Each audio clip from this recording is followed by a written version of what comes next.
Hello everybody and welcome to today's episode of Activist Lawyer. Thank you for joining me. So today's recording comes on the back of recent slurs made against a solicitor by a British Member of Parliament, Ian Paisley Jr. Some of you might be familiar with him, some of you won't, who a number of weeks ago sought to vilify a lawyer because of his work on Northern Ireland legacy cases. The comments were made during the consideration of the Northern Ireland Troubles and Reconciliation Bill in Parliament.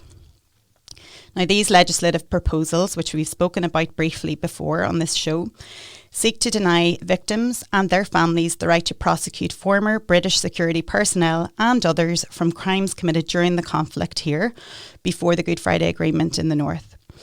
So the comments made against the solicitor refer to him as vindictive and a snake oil salesman.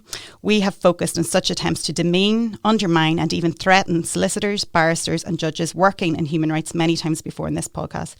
But I'm very grateful today to have Gavin Booth, the solicitor from Phoenix Law in Belfast, who is a lawyer at the receiving end of Mr. Paisley's comments, who joins me. And will give his opinion on the matter both personally and on a wider level in terms of how language such as this can damage the profession, or seeks to damage the profession, I should say, and of course undermines the rule of law. Just a little bit about Gavin. Gavin specialises in actions against the police, public law and prison law, and regularly appears in some of the most high-profile actions in this jurisdiction and in Ireland.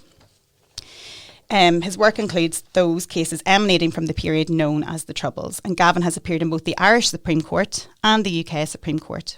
He holds a Master's in Human Rights Law and Transitional Justice and co-authored 2 reports with Doughty Street Chambers, the repeal of the Human Rights Act in Northern Ireland and the effect of media concentration in Ireland.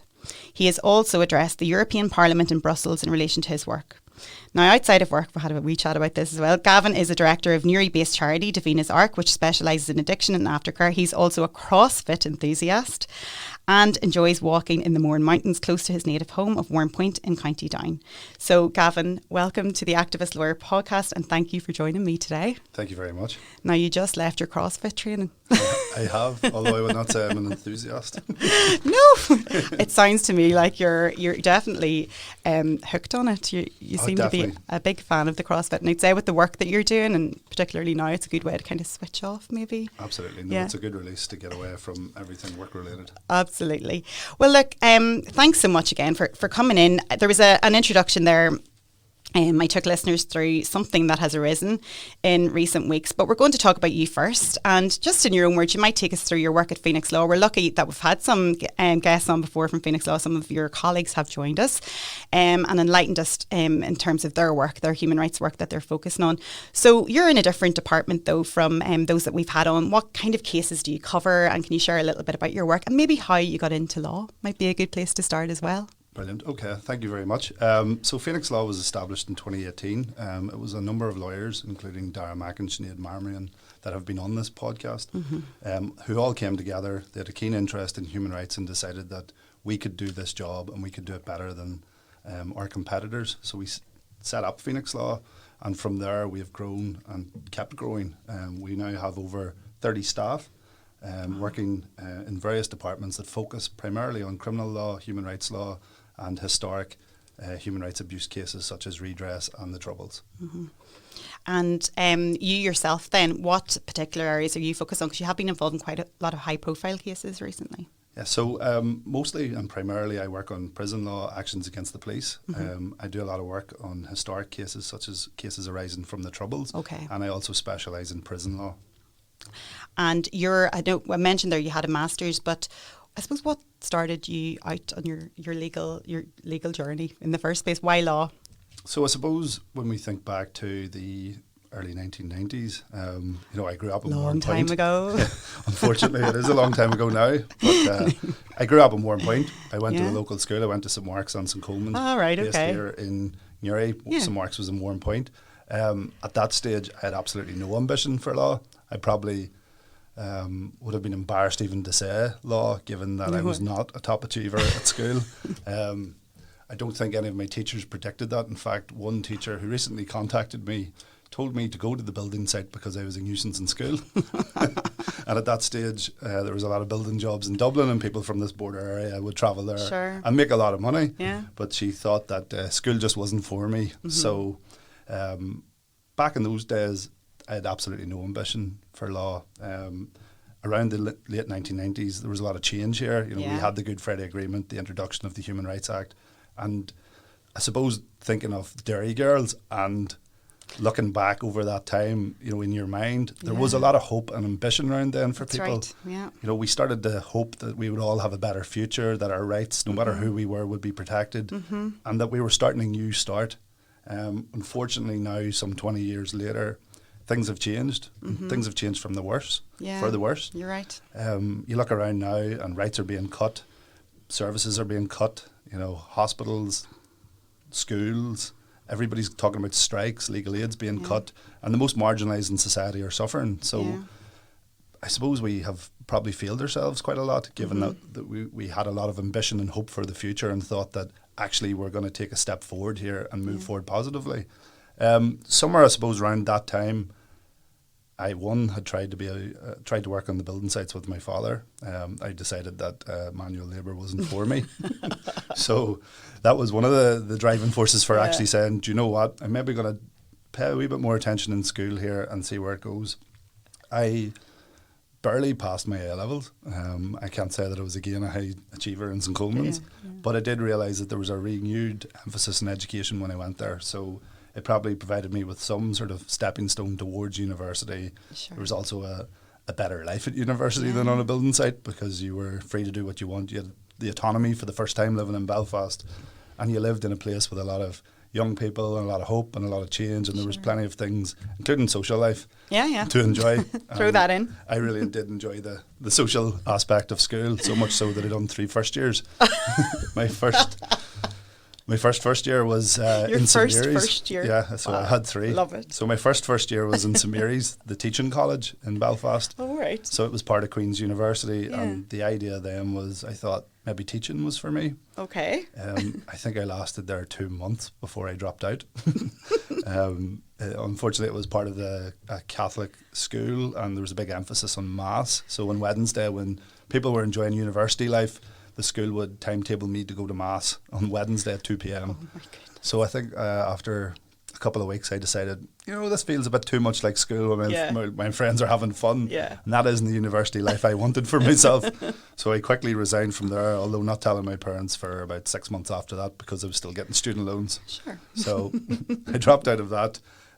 During that time then, from home, and from living in Belfast, I decided to do another A-level, and I went back to St Coleman's part-time, or at least as a pupil who didn't have to attend but who could self-study and then sit the tests through the school. So they allowed me to do a politics A-level. Right. And I thankfully passed it with flying colours. I had a keen interest in politics, and I found it as an easy subject to get me through and get me the additional points then to go to university. Yeah. I went to University of Ulster then and decided on law. I thought law was an interesting subject.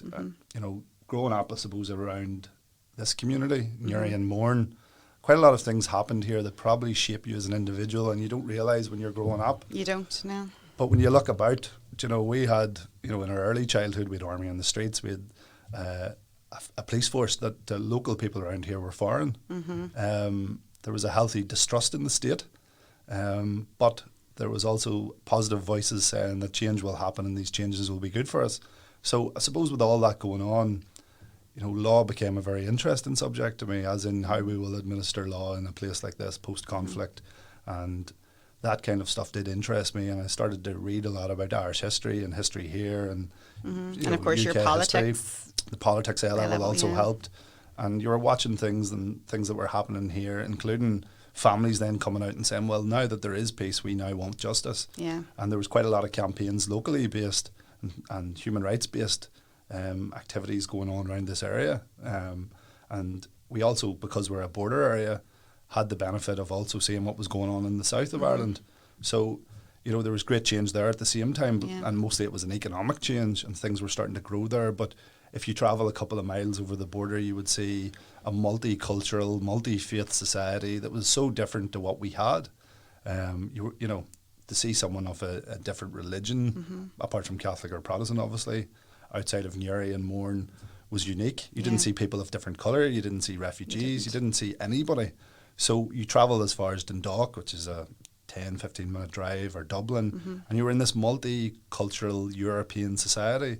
So you're looking at that and thinking, well, why do we not have that? And so a lot of those things probably factored into going to do law and wondering, why we are living in such a strange place. And I suppose our parents done a great job in shielding us from the troubles when we were children, and we didn't really appreciate it. We played on the streets round the army. You didn't notice them, and you grew up in a society, and my memories of childhood were happy. Yeah. Do in the 1990s, Down was winning All Ireland. We were going to Dublin, we were coming back, and you look around at, local GAA was happening, but at the same time people were being shot dead just around this area. So while my childhood was happy, there was people being disproportionately affected by the troubles and suffering great traumas, but yet I can't remember, hearing about these incidents, and I can remember a very happy childhood. Yeah. I remember going playing football in South Armagh, being a Warren Point GAA player, and helicopters overhead, and they were massive, and these massive machines would come down above you.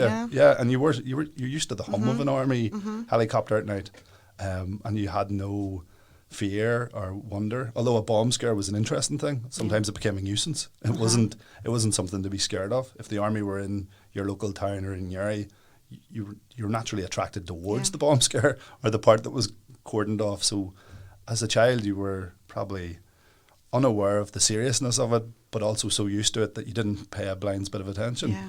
So all those things probably factored into me studying law and having a keen interest in it, and as well as all these talks of collusion and things being covered up in families not having the same access to justice as in other parts of the UK or in Ireland. So they probably did in some way have an effect on me and made me more interested in it, and I suppose a subconscious effect as much as a That's conscious so interesting. Effect. Absolutely. And I've similar memories to you, I guess, growing up in 10 minutes down the road from where you grew up. But it's interesting how that environment shaped your decision, but also currently shaped your work very much so. So like we look back to that, the Good Friday Agreement 1998, and that kind of conflict, I suppose, as you said, it's very sad that there was that level of hope there, especially for young people, and as you said, we've sadly either not made a huge amount of progress, especially around education, and there's specific needs that you could address there, but there's still a very politically hostile environment that we live in today, and again that plays into your work that we'll talk about a little bit later as well. But yes, you then went on to do your human rights masters in human rights and transitional justice. Did you ever consider the corporate world at all, or was your kind of entry into law always going to be focused on this kind of access to justice and representing people who needed a voice? So after I graduated from my law degree, I took part in a thing called Project Children. So I flew to America to work building a house for Habitat for Humanity in Mississippi following the Katrina hurricane. So we went there for a week and we built a house for a family in need, which was a great thing to do. Following that, then I went to work for a congressman in New York called Pete King. So at the time, he was the chair of the Homeland Security Committee. He was entirely right wing. He wanted bigger borders. He wanted no foreigners. Yeah. But yet he was left wing on Ireland because he was here throughout the Troubles. He was the only Conservative or Republican at the time that voted not to impeach, I was going to say Trump, but it was actually Clinton. So he voted not to impeach him. He became a big Trump fan. He was New York based, based in Long Island, and his national security policies were totally an affront to anything I believed in. But yet I was able to find common ground with him on Ireland and the issues here. And he was actually quite left wing on, his views on Ireland and the peace process and moving things forward. Wow. So that, again, probably shaped the idea in my head that, you can work with anybody, you can have opposing views, but, you can find common ground somewhere. I also didn't want to come back from New York after that because, you were put on a pedestal as a child of the Troubles, and people were taking you to all these places like Wall Street or out to Long Island or to all these parties and events, and you were being treated like a celebrity and possibly milking your experience of the Troubles in order to make sure you were getting treated like a celebrity. So I had a great time out there. Sounds great. When I came back, because my visa, my J1 was only for a certain amount of time, I then decided I would do the Human Rights Masters. Good. Again, I don't think at that stage I'd even anticipated ever wanting to be a lawyer. I was, in my mind, I was thinking, I'm going back to New York. Yeah. I'm not staying here. You know, there's nothing to offer me here. Like, I was in Manhattan a couple of weeks ago. Yeah. So I had this idea, well, look, the Masters is there. I have a place. I should probably do that and then take it from there. When that happened and when I completed the Masters, unfortunately, the economy crashed. So, like me and a lot of my graduate friends, our Monday mornings consisted of going to Newry Dole and picking up our Dole money with everybody else at the time. Yeah. Unfortunately, the economy was totally gone. There was no graduate jobs. Nobody wanted anybody. You were offering to do work experience. It wasn't there. So I went from the high life in New York to Monday in the Dole office in Newry. Wow. Explaining how I had looked up the newspapers and the internets and searched for jobs, but just none were for me. Yeah, So I had to be signed off every week. So as that came up, then work initially started for me with a job offer in Arthur Cox, a corporate and commercial firm. Yeah.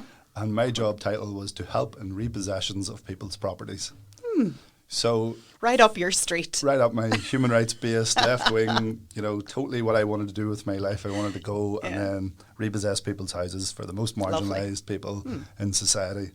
So I spent 2 years working there. I decided that I would give it a go. I would learn the processes. I would learn how to do things. I'd work in a corporate environment and I'd see how I got on. After about 2 years, one of the managing partners or partners in the firm said to me, "Why do you work here? You absolutely detest banks, you're totally left-wing, and you're not exactly the right fit for Arthur Cox."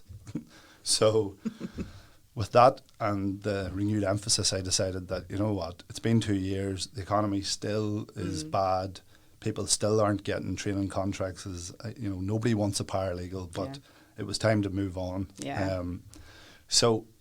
Thankfully, I got a job then in KRW Law as a paralegal. I started off doing the post, going and doing the basic legal aid applications, doing anything anybody wanted me to do, but happy to do it. Yeah. Again, paralegals were paid 12 grand back then. Not nowadays paralegals are able to get a working wage. Yeah. But I started doing that and I worked my way up and I tried my best to find some sort of ground, and I tried to use my local knowledge of people here to bring cases into the firm and slowly but surely work my way up alongside people like Dara Mackin and Peter Corrigan and learning everything I could. So I tried to be as much of a sponge as possible to learn what they were doing in order to implement that throughout my work. Eventually then I was offered a training contract and I went on and qualified just around 2018, and I've been qualified for 5 years. And this year I became a partner in Phoenix Law. Congratulations. That is fantastic. What a journey into law. And I think a lot of people listening will probably relate to a lot of what you said there, and you've shared it very candidly. So taking a quick break here to say that I hope you're enjoying this episode of Activist Lawyer. Again, we'd be grateful if you could like, share and review the podcast. And please check out our website at www.activistlawyer.com, where you will find some Activist Lawyer branded merchandise and some blog articles. Please tune in on Apple, Spotify or the platform of your choice for more great episodes coming soon. In that kind of short period of time since you've qualified, you have worked on very high profile cases that have made a real difference. Are you able to talk about some of the cases that you've worked on and maybe what has stood out for you? I guess that's as part of your work with Phoenix, I suppose. Yeah, well, quite a lot of my cases have come to me. Quite a lot of people in these areas, Newry and Mourne are rural and they don't have the same access to, rights-based groups, or they don't have the same access to other victims of the conflict because they live rural and isolated. Sure. So the one thing I could probably offer them is having a big family in South Down, Newry, South Armagh. I was able to maximise my local knowledge of people and what happened to them with what I was doing as a job. So I was able to go see them when they asked to talk about their cases. And I was able to then look up local things, the Newry Reporter Archive, for instance, was full of information about people that were bereaved during the conflict. And those families were left, I suppose, outside of the Belfast central focus that there was on Troubles-related cases at the time. And again, you'd probably find the same in Tyrone, in certain parts of Derry. But at the very start, quite a lot of cases that were moving in the conflict or in the Troubles were Belfast-based cases because, you had Relatives for Justice, you had the Pat Finucane Centre, you had Wave Trauma Centre, and all those were picking up with people who were Belfast based, and I was based here in Warrenpoint, in Newry, in South Down, in South Armagh, and able to travel around those areas quite freely, knowing the areas inside out, and was able to meet with local people here that also had cases. So one of the cases that I worked on was the murder of Lachlan McGinn. He was a father of 4. In 1989, he lived in Rathfriland. Loyalist paramilitaries came to his home, came through his front window and shot him dead in front of his wife and his 3 children.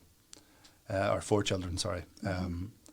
That day changed so much in terms of collusion. It probably could go down in history as one of the first collusion cases, if not the first.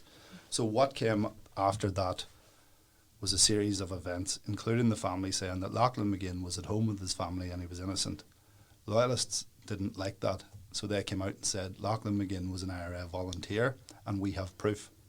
So what they'd done was then they put photo montages up around Belfast of all these people they said were Republican suspects, and that started a police investigation. Okay. It started the Stevens investigation, and what they found was that there were serious allegations of collusion here between members of the UDR, Loyalist paramilitaries, and Brian Nelson, an undercover army agent at the head of the UDA.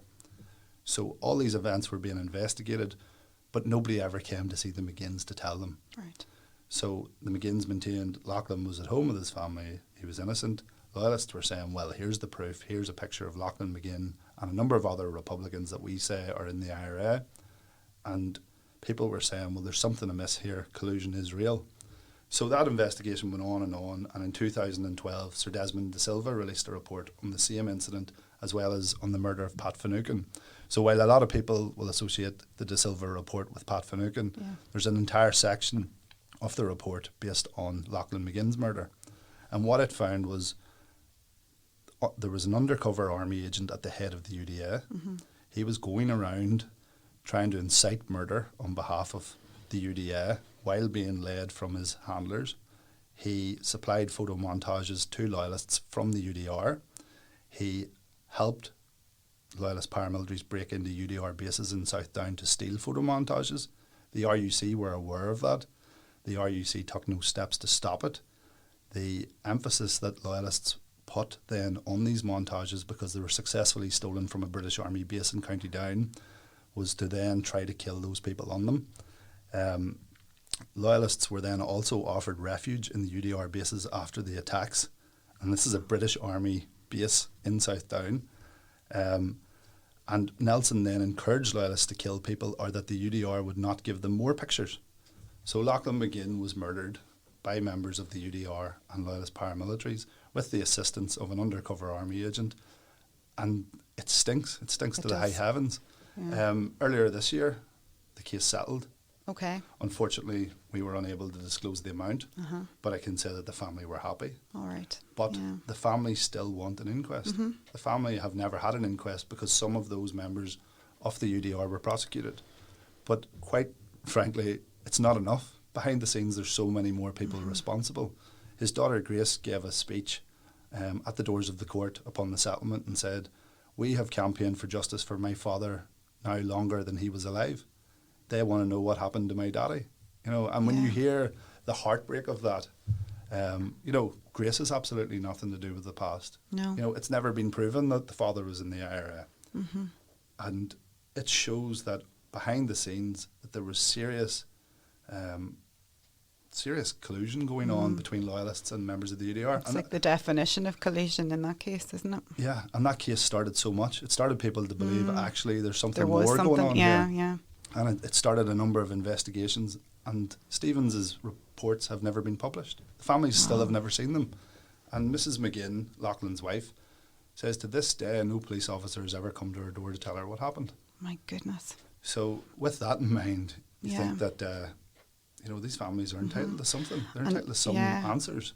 and to justice. And sadly, it seems that there's many who want to curtail that at the moment. So we'll talk about that in a little while. But that type of case, of course, is one of many, many cases, all emanating from, the conflict. And it just shows you that it's still going on. It's still very much transgenerational in terms of the trauma and in terms of the, the families who want to seek justice and continue to do so, and those who want an inquest, and even at that, the inquests very often are, traumatizing in itself because they take so long, and time presses on, as we know, and those who maybe should have been held accountable or responsible are no longer here. But your work continues on that anyway. And then apart from those, I know you worked on the Boston College tapes as well. That's an interesting one. Yeah. So I represented a number of people following the disclosure of the Boston tapes that then took civil cases against Boston. Mm-hmm. The idea of Boston College initially was in order to provide an archive where people could talk freely mm-hmm. about what happened during the Troubles. This is something that initially started off as a very good idea. Yeah. Unfortunately, it has been found in the Ivor Bell case, which my colleague Mr. Peter Corrigan acted for Ivor Bell in, that there was some level of bias and almost a Get Gerry Adams attempt by those that took part. Mm-hmm. So mainstream Sinn Féin ex-Republicans didn't take part in it, mm-hmm. but initially the idea was very good, to have an archive mm-hmm. where people could be open and free to talk about what happened to them and their story, free from prosecution. Sure. And that is something that many families here would welcome, that upon those persons' deaths, their stories there. 100 years ago, there was quite a similar thing, which you can look up the Irish History Archives, mm-hmm. where people who were in the IRA at the time told their stories of what happened to them and the events that they were involved in, and they're still available on the Irish government's websites. Mm-hmm. And they're such an interesting piece of our history, and it shouldn't be lost. And unfortunately, the 30 years, 40 years of the conflict will be lost here because of attempts then to prosecute those that mm-hmm. do want to tell the truth. Mm-hmm. So unfortunately, in this disputed zone, which is the conflict or Troubles work, we're going to lose a lot of information because people are afraid of being prosecuted in order to give the truth. For some people who want to give the truth. But we're also going to, now with the legacy bill, stop those where their evidence does exist to prosecute them from being prosecuted. Gosh, and a lot of that, and I'm sure your clients will talk about the legacy bill as well and how that will impact them. But just a case that you are currently involved in concerns the RUC murder of IRA volunteer Colin Marks. Now, you've been acting for the Marks family, I think, since 2015, am I right? And in 2016, the Police Ombudsman History Directorate refused to establish an investigation into the death of Mr. Marks in 1991, if I'm right. Yep. But the absence of new information was the cited reason, I think, primarily. Yep. But a new witness came forward and there was new forensic evidence. What's happened to date with that, or how has that? So Colin Marks was a Newry man mm-hmm. from up the road, less than a mile from here. His family still live here, including his mother. On the 10th of April 1991, he was shot and killed. The RUC shot him. That is undisputed. Mm-hmm. The events that led both before, there and after still remain under investigation by the Police Ombudsman, and we hope that she'll release a report. Okay. But if we go back to the start, the family came to me saying, Colin Marks was shot dead. We're looking to find out all the information around it, including the prior information that led to his death and what's happened since. They believe that the officer, who's known as Officer B, was not telling the truth about what happened, and that Colin Marks was deliberately killed, what mm-hmm. they would say is a state execution. Mm-hmm. They believe it was targeted, it was going to happen, and there was no steps to arrest him. Colin Marks was 29 years old. He had a wife. He was living in Downpatrick. He had moved from Newry to Downpatrick, and it's undisputed that he was in the area. Mm-hmm. On that night, he had planned to carry out a horizontal mortar. We believe the target may have been RUC or Army. It probably mm-hmm. would have been whoever came along first, and that the RUC had prior intelligence about this. We know that a couple of hours before that, the RUC had established a number of undercover operatives in the area, and they were watching all the events around this area of Downpatrick, which is in and around the town of Downpatrick. Mm-hmm. It's not too far from it. It's one of the side roads that lead up towards the Down Hospital. We know that at and maybe an hour or two before his death, that someone came in on a motorbike and handed over this device. We know that the RUC watched this, that they took no steps to do anything. They watched Colm walk up the street with 2 other people. We know that those people established themselves, one at the bottom and one at the top of the street, and that this mortar was set up.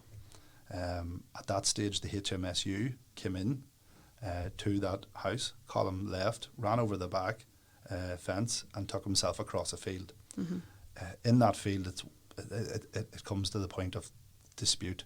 There was an undercover crops officer, it's called, and a crops officer is someone who digs themselves into the ditch to do surveillance only. So this officer, Officer B, was the crops officer. Okay. His account is that he stepped out, told Colm to halt, fired in the air, and then fired 3 shots at him as he came towards him, and that his life was under threat because he believed he may have been armed. We know Colm Marks was not armed, and we believe that the police knew prior to this that no one was going to be armed. In 2015, the family came to me, and the police ombudsman said that they were refusing to investigate because it previously had been investigated by the RUC. We thought the RUC investigating the RUC was not a fair Article 2 compliant investigation. So that went to court. During that, then there was media coverage because, these cases get a lot of coverage because of the history and the troubles and probably because of the sectarian state we live in. It does, bring up both sides, and it does add emphasis, and the news know that it's newsworthy material and that everybody has a view regardless of who they are. So during that, then new witnesses came forward and said, well, actually I witnessed something and I witnessed something. So a couple of people came forward to say, I was in Downpatrick on that night and nobody's ever taken a statement from me. So in the middle of the JR then, the witnesses took statements, gave them to the police ombudsman. The police ombudsman met with them and they said, actually, based on this, there is something to look at here. Okay. At the same time, we started to get Colm's clothes were still intact. The family retained those, and we sent them for forensic testing. We got our first initial forensic report. We used an expert in London who would have absolutely no idea of anything here. And that expert came back and said, looking at these exit marks, I believe they're entry marks, and the Colm was shot in the back 3 times. Okay. So that then gave us the idea that, while we didn't believe Officer B's account, and we always thought that it was a predetermined issue that they were going to shoot to kill, this set a renewed emphasis on the case, and the police ombudsman then stepped up their work. At the same time, the AG, the Attorney General for Northern Ireland, decided that the PPS should look at the decision to prosecute independently of this. Okay. So he had referred it, based on our application for a fresh inquest, to the PPS, and he said, no, I don't think this is a new inquest. I actually think this should be a decision to prosecute. And he referred it to the then director of the PPS, who was Byron McGrory at the time. So with that in mind, that there was going to be a review in the decision to prosecute and the police ombudsman's investigation, the PPS then said, we'll wait until the police ombudsman complete their report, send us the material, and then we'll take one decision rather than 2. So we thought that's a fair enough process. We thought in 2017 that we would have movement quite quickly. Unfortunately, it took to the 9th of May this year for the PPS to come back and say that there would be no prosecution. In 2021, the officer was interviewed under caution about these offences. So, the family were hopeful that this would go to the Magistrates' Court and then the Crown Court, and that a court would determine what actually happened and give them some answers. Following the 9th of May's decision not to prosecute, the PPS offered the family the opportunity to have it reviewed by someone independent of them, and that's an option open to all families when there's a decision not to prosecute. The family obviously took this up. This is ongoing. Okay. And we're waiting on that decision. All right. Okay. And as well as that then, when this is completed, the police ombudsman should release their findings. Yeah. The family want the report because they say that this will give them the narrative of what happened, what the police ombudsman investigated, and answer many of their questions. Because the family have never had their questions answered. Yeah. They haven't seen all the scenes of crime photographs. They haven't even seen all the statements about Colm Marks' death from the police. So you can understand how a family can think that there's more to this. There's more answers that we need in circumstances where they're being told, but we're withholding some of the material from you. You're not getting all the statements. So for them, from a family point of view, they're saying that all we want is the truth. Yeah. But we want to know everything. We want to see everything. We want to see the forensic reports. We want to see the medicals. We want to see what happened to Colm after, because Colm lay in that field and Down Hospital was less than a 2-minute walk away. and it took around 30 minutes to get him to hospital. So could he have been saved if they had have moved quicker? Mm-hmm. You know, and all these questions remain unanswered. People have said different things, such as they've seen police officers dragging him out of the field. You know, and for them that's horrifying to think that their brother, that their son was dragged out of a field by officers and thrown in the back of a Land Rover and taken to the hospital. Why was an ambulance not there? It was 2 minutes away. So why could an ambulance not come? So all these things, you know, for any family. For any family. And there's many families, unfortunately, you know, and going back years, these incidents happened so long ago, and there's still, you know, are very prominent key questions that remain unanswered, as you say. And I'm wondering then, we might refer back to that in a little bit, but just about the legacy bill on that and how maybe that might impact that case. I'm wondering, and also cases like that. And just for listeners, we have spoken about the Northern Ireland Legacy Bill before, but there have been change or kind of progress, I guess, recently. It was introduced in May of 2022. A key vote took place, I think, on the 18th of July, wasn't it, this year, in the House of Commons. And this bill offers a conditional amnesty to those accused of killings. You know, and on many of those cases would be represented by Phoenix Law and different firms like you as well, like Phoenix Law that do human rights here. But the proposed legislation has received opposition, you know, from families across the board in Northern Ireland. And it looks like this bill, I think, if I'm right, might become law, I think, based on the vote. So just on that, and in respect of the case that you just spoke about, what are your thoughts, Gavin, on this legislation, firstly? And also, you know, can you convey some of the feelings of your clients, you know, and the victims who might be impacted by this? And if so, what lies ahead for these families? You know, how can they proceed with seeking justice and accountability for what happened? So strangely, the one thing that actually unites everybody on this island is our opposition to this bill. So whether you're a Unionist, Loyalist, Republican, Nationalist, even in the south of Ireland, everybody is against this bill. Yeah. So for once, we're actually united on something. You know, and unfortunately, it's on the Tories. But no, it seems everybody is against this bill because it offers too much and also not enough to families. So again, the families are the forgotten victims of the Troubles. They're the bad constituency, or the constituency that's underrepresented. You know, I think this is a support our troops method by the Conservatives in order to shore up their own constituencies. I don't think they really take account of the people here. I don't think they actually care. To them, we're probably this wee part of an island over there that somehow is stuck to them and they can't get rid of us. I don't believe that they have our interests at heart. I don't think that they're entering this process in good faith in order to give victims the truth. From a lawyer's point of view, from my point of view, the idea that you would stop someone having access to a court offends me. It offends everything I stand for. And I suppose the whole point of doing law and, you know, working in the law and being a lawyer is to say to families, well, though the court is blind, you know, that famous statue with her eyes covered, you know, the scales of justice being held up. You're saying that every day you go to court, you will have the same access. You know, you'll be entitled to access to court. Or if politicians let you down, we will challenge that in court. So the idea that this bill will come in and say to you that your loved one died 20 years ago, new evidence has come to light, you can't take a civil case. Your loved one died 20 years ago in a car crash, new evidence comes to light, you can take a civil case. You know, your loved one was murdered, so you can't have your inquest. Yeah. But your loved one died in a car accident, but you can. So what's the difference? You know, the difference is that they don't like who maybe carried out this murder, or they feel they have to protect their soldiers or someone like that. And I look at it and I think that offends the very administration of justice and calls into question the rule of law. And for anybody to be supporting it is offensive. I can't understand how. Yeah, and people who have been vocal about it, and I'm not necessarily talking about the government, but just some people who have weighed in on it will say, well, look, you have to draw a line somewhere. And, you know, you can't keep dragging these families but through whatever it is, the inquests and all of these years. But surely that's up to the families to decide. And I always find it very kind of unnerving to hear that type of, you know, well, sure, just draw a line under it and we need to move on. And you're thinking, but that's not for any of us to say. That's for those who are actually seeking justice. On individual cases, it's easy to lump all of these cases in together under legacy, but these are individual families who've been affected in different ways. And I know they fall under the kind of same, process, I guess. But, I just think the opposition to it and the government's vocal on it in the sense that they believe this is a fairer way for the families. And, this makes everything easier for the families from what I can see when they're supporting the bill.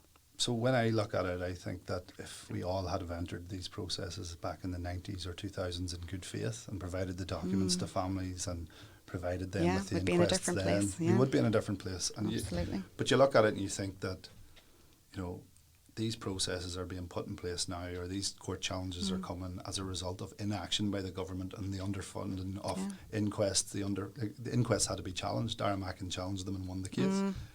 Otherwise they wouldn't have been funded. Inquests had to be granted. Cases had to go to Europe. So in other words, we shouldn't need to be doing this now. Like this should have, started a long time ago in a fair and, administrative process as in any type of action that's taken. Yeah, if the MOD and the PSNI had have funded their disclosure obligations years ago, we would not still be waiting on documents. Like inquests have stopped at the minute because documents aren't being handed over.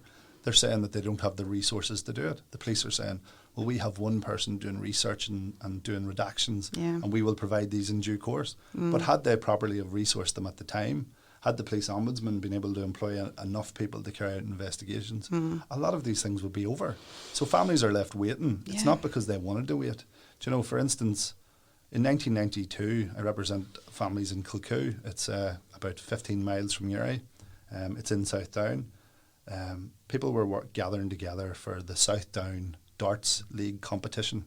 So there was going to be a darts competition between two rival pubs, and they were going to hold it halfway between in Kilcoo and County Down. People had gathered. Susan Traynor worked behind the bar. John McAvoy was working behind the bar.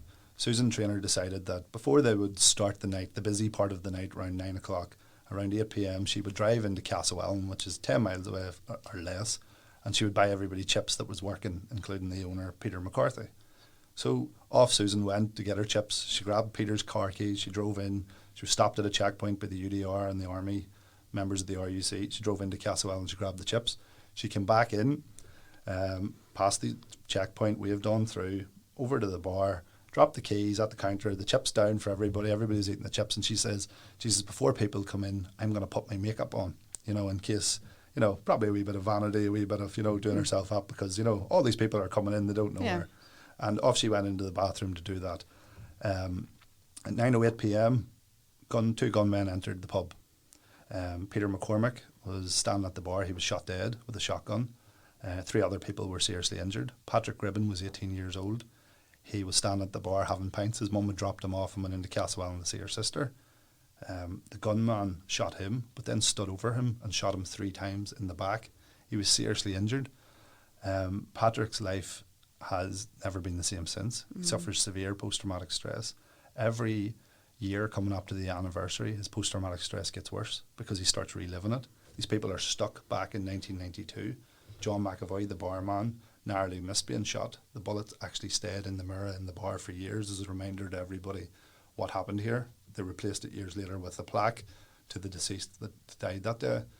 In 2016, the police ombudsman then released a report on the murders at the Heights Bar in Loughin Island on the 18th of June 1994. A lot of people will have heard of that attack because 6 people died watching Ireland play in the World Cup.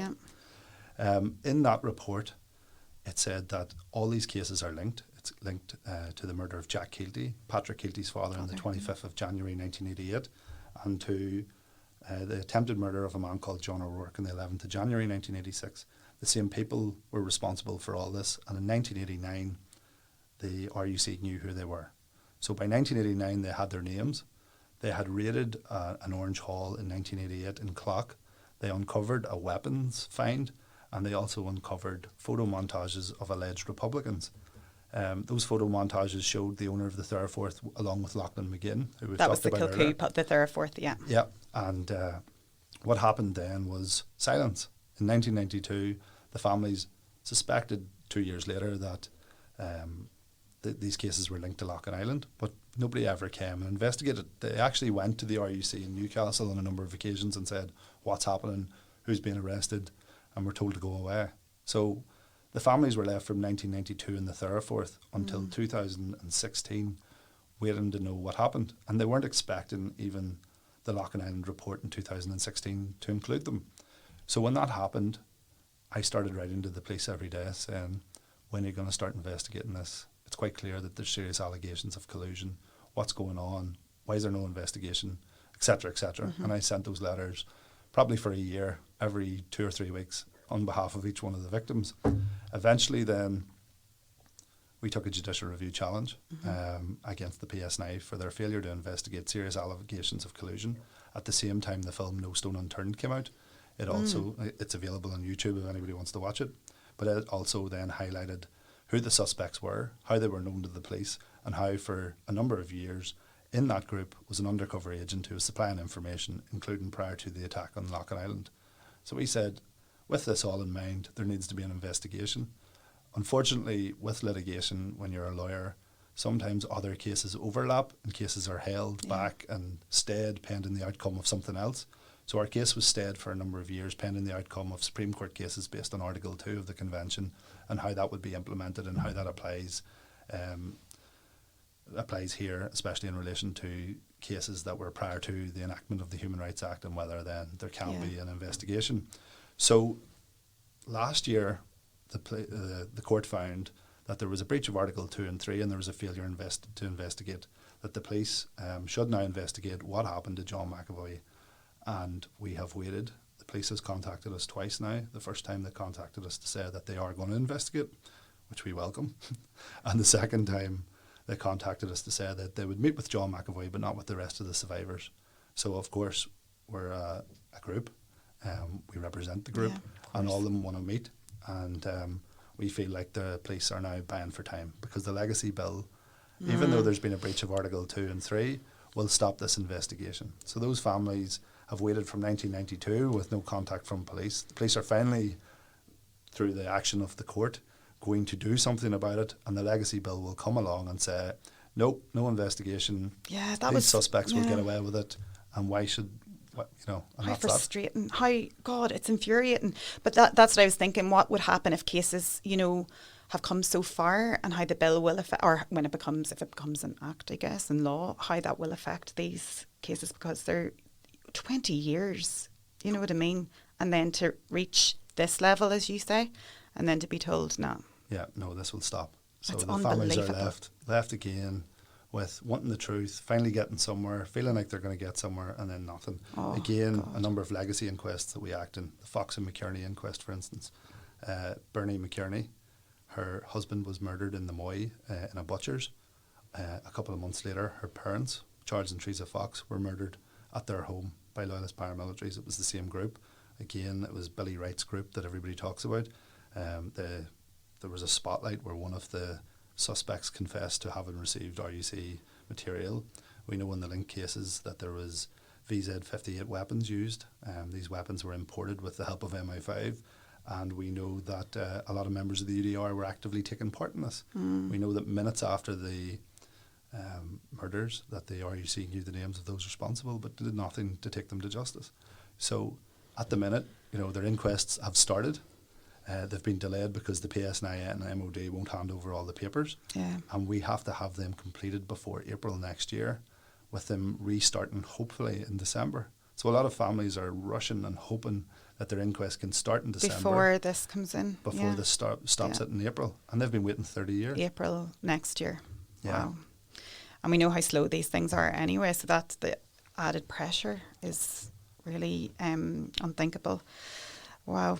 Well, look, we mentioned Colin Mark's case, and of course that case and many of the cases that you just spoke about and others that you're working on that we haven't mentioned will be tied in around this legacy bill. And the bill, of course, as I mentioned, was debated in Parliament. And it's in this context, Gavin, that we can go back to, our elected member of Parliament, Mr. Ian Paisley Jr., who made such disparaging remarks about you. And your work on Colin Mark's case was described by him as vindictive and offensive. Big words. What has your response been to this incredibly personal attack by a member of Parliament? I always think of members of Parliament as you hear on TV as the very honourable gentleman, Mr. Ian Paisley Jr. Personally, he can say what he likes. He's protected by parliamentary privilege. The idea is to protect members in the House so that they're free to debate things. I don't think it was ever intended to permit personal attacks on members of the public, or particularly lawyers or solicitors who advocate on behalf of their clients. Yeah. I think Mr. Paisley is well aware of what my role is in this case.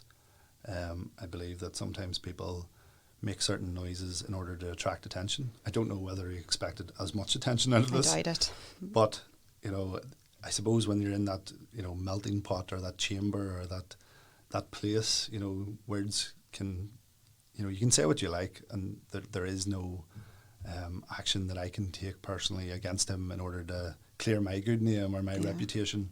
But at the same time, you know, to describe me as a snake oil salesman or someone who sells false goods, or, you know, it's to imply that snake oil salesman.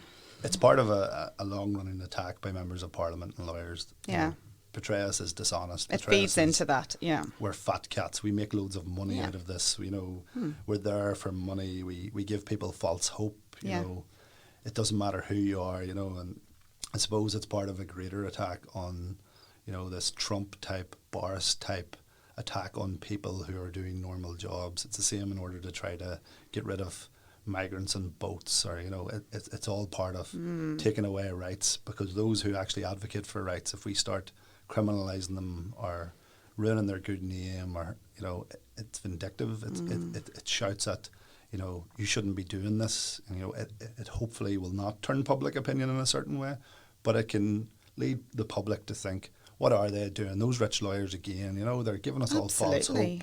You know, if it's not, it's their fault. It's the immigrants' fault. It's the family's fault. It's not us. We're not, you know. So it's slowly a part of society now that's creeping in, where, you know, we're all being damaged, or our reputations are being brought into attack. Or, absolutely. You know. And it's an ongoing narrative that we've noticed, particularly in the last couple of years.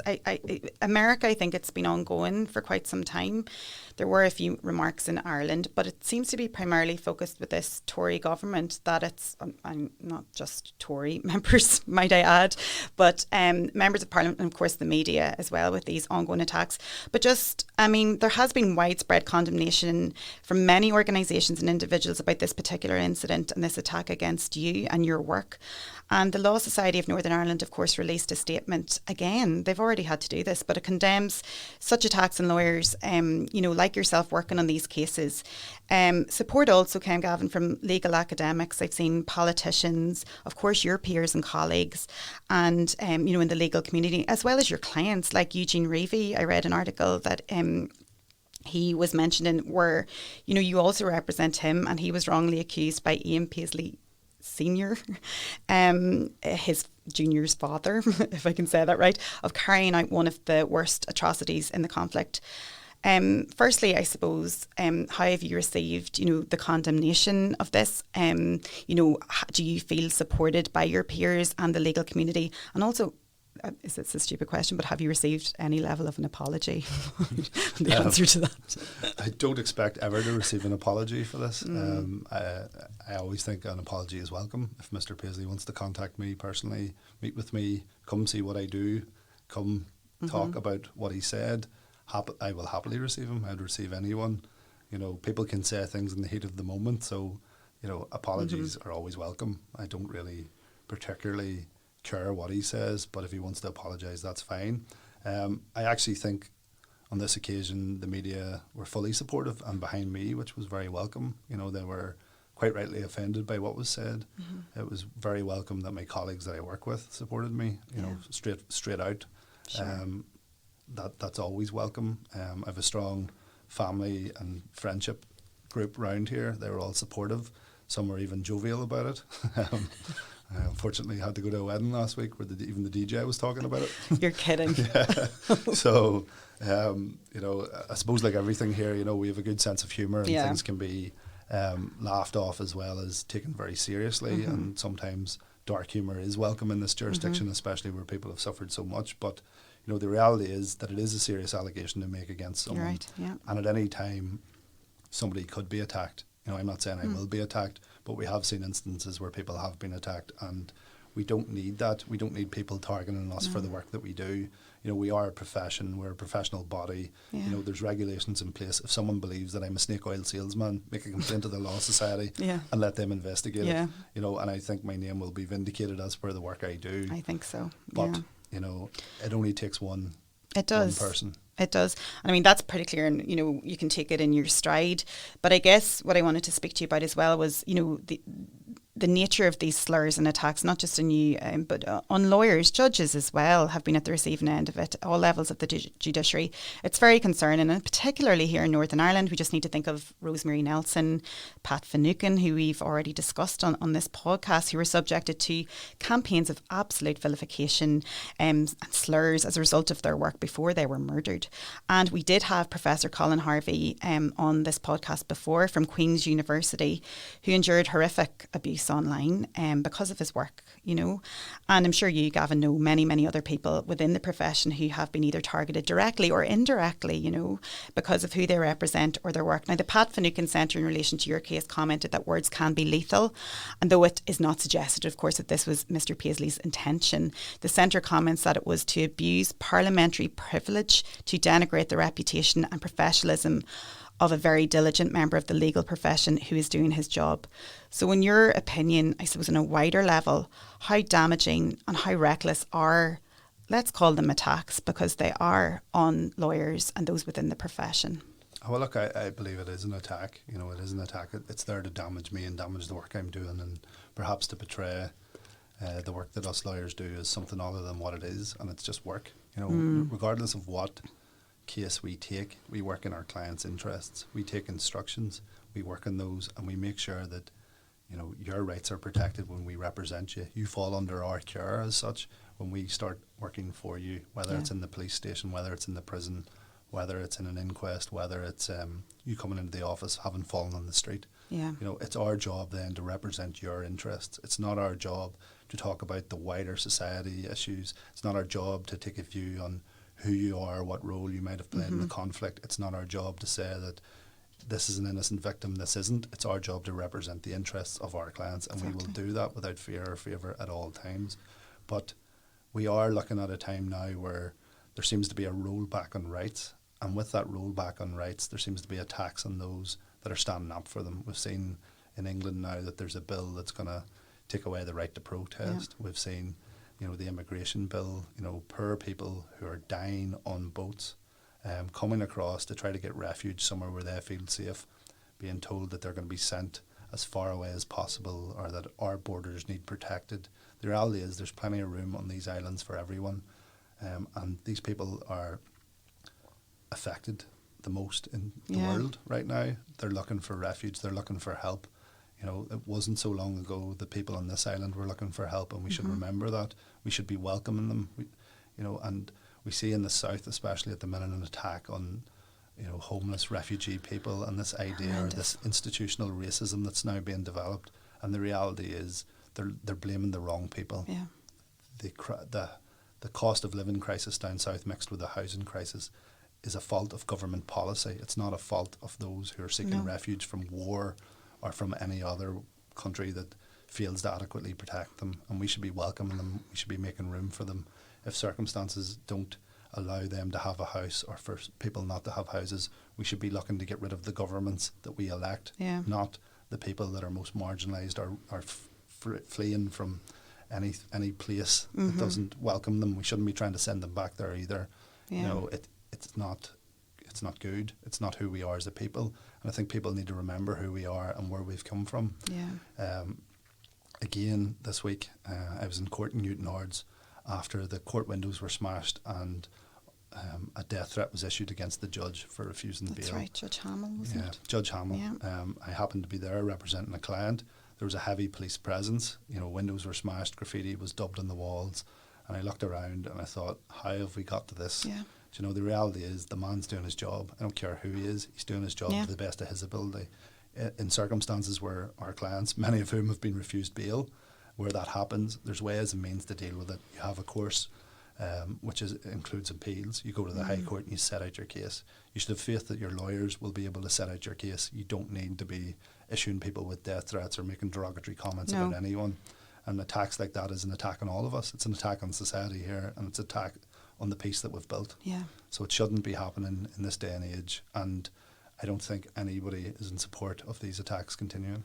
No, I don't think so. And I think what we certainly don't need is high-profile people in a position of power as such to encourage this. And I'm not saying it directly encourages behaviour, but it can. And we've seen instances in England where it actually has directly encouraged attacks and threats on lawyers. So, and this podcast obviously came about because of that. And you mentioned immigration lawyers. I think they're the main group when you think of this kind of marginalisation. So not only are their clients, asylum seekers, marginalised, but it almost seems that as their representative, there's an attempt to marginalise them as well, which is very, very dangerous and a complete undermining of the rule of law itself. And I wonder what can be done about this. I mean, it seems to be almost monthly, whether you hear it here, across the UK, in Ireland as well, these attacks continuing. The only thing I can think of is, the legal community coming together in some way. But I wonder, has it gone or can it go as far as the UN in terms of, their special rapporteur on lawyers and, people working within human rights who do need protection? How far can we take this, or how, in your opinion, can we stop this from happening? I think one of the best ways to stop anything from happening is education. Mm-hmm. It's to set out your stall fairly and clearly, and I hope nobody, because of what happened to me or what happens to anybody, would be put off by coming to the law. Yeah. Working in your client's interests and achieving something for them is one of the most rewarding jobs you can do. Mm-hmm. Regardless of what Mr. Paisley has said about me, I would like to look back, whether how long or short, in my career and say, well, I've achieved this, this and this. Without this, those people would be less well off. There will be some people that I may not ever be able to achieve something for, and some people will hate me because I didn't get them the result in court that they wanted. And I understand that's, part of what we do. Mm-hmm. But what I want to look back on in my career is not how many people did we make suffer, it's how many people we helped. Yeah. And, years from now, you could be sitting looking back on history, and it will be history, because your past is obviously the history that you've lived. And you would like to say, well, I helped that family or this or that. And you can look back and say, well, we've achieved something. So what we do is rewarding, and you should take pride in what you do. Yeah. And I hope that anybody that does listen realises that, the law is a good thing. You can use it to your advantage. Some people say you can weaponise it. I don't believe it's weaponised, but you can use it to advocate on behalf of your clients and to advance their cases, especially in circumstances where public authorities or governments say, you're not getting that, or this is wrong, or we're trying to give ourselves as much power as possible and stop you lawyers coming in and interfering with the separation of powers. So instead, they're going to try to separate the lawyers out from that, and that's what's prevalent in the immigration bill or in the legacy bill. You lawyers stay out because you only get in the way and you stop us from doing what we want to do. Yeah. And that's probably one of the key cornerstones of the separation of powers, is that we're here in circumstances where government fails us, or where they make a decision that affects people who can't otherwise stand up, and we step in then in order to try to hold the government to account and to make sure they're doing their job in the best interests of the citizens who elected them. Yeah, sure.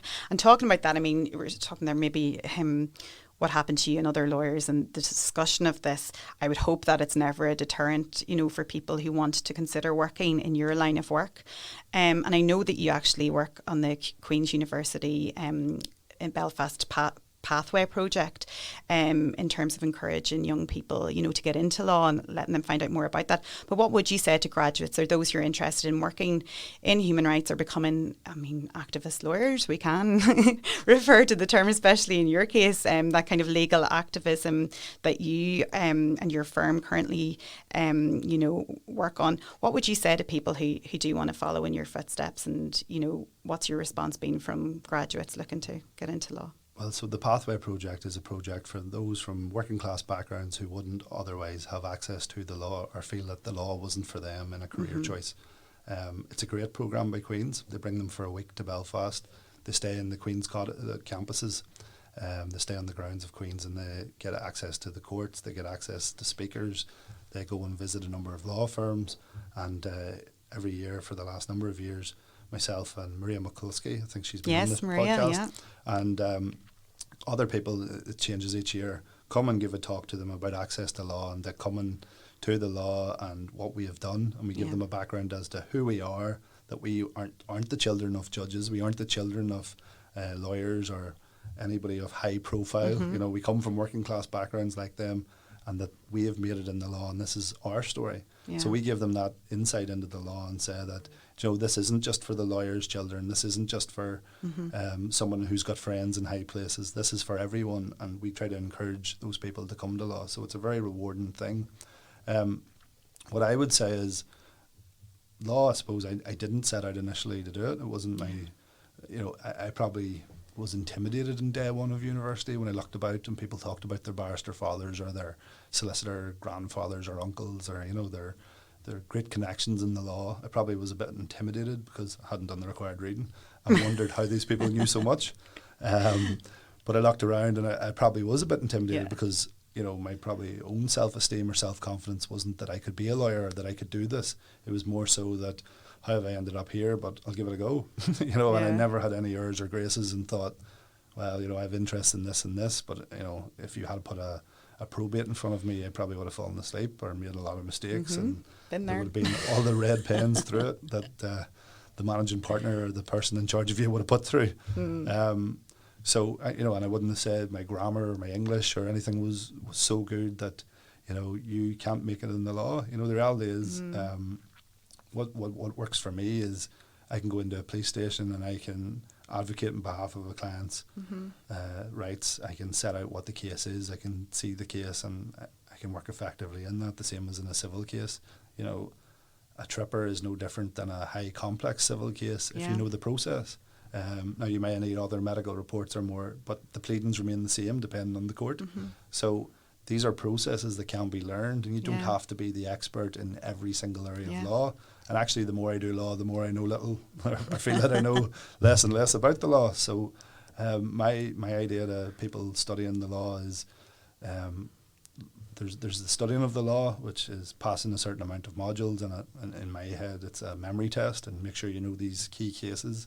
And, you know, they'll stay with us all, whether it's a snake or a snail in the bottle or anything else. You know, you'll remember these for, you know, or actus reus and all these terms, but the application of the law as a lawyer is so different. And I would say that, you know, the people that will relate most to you is your clients.